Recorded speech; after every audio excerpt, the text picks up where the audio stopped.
Hello mga ka-DIY.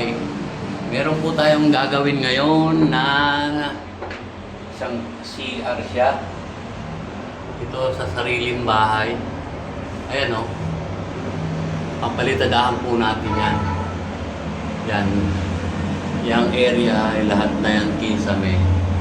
Huwag na po itong dingding kasi may tendency na itatiles po natin tong area na to. Itatiles natin yan. Kaya yung kisame lang po. Ito, DIY sa sariling bahay po ito ha. Yan. So, ito yung gagawin natin ngayon, gabi. Kasi kagagaling ko lang po sa office. Yan po ang ating project. Yan. CR po yan. Yan, CR po yan ha. Yan po ang mga bako-bako na yan ang gagawin natin. So, ang susunod na step natin is nalilisan ko na po yan, nabrush ko na, naliha na. Ang gagawin po natin ay magtitimpla tayo ng skin coat. Pero after po, ito gagawin natin. Yan. Lagayin natin tuwing hapon pag ito po area na to boarding house po ng pamilya. Kaya yung ibang upa pinapang improve natin. Naglulong tayo sa bangko, ayaw tayo pa utangin eh. Kaya wala tayo pambayad ng labor. Tayo na lang po.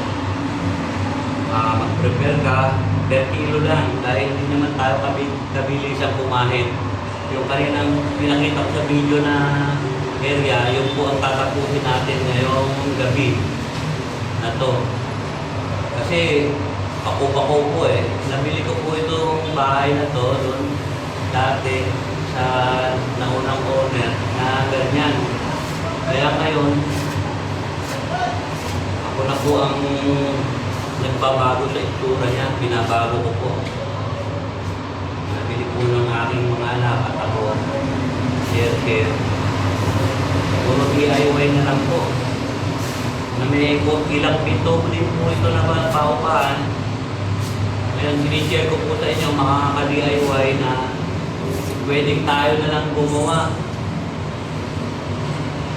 hanggang ma-perfect natin na maging makinis yung gawa natin.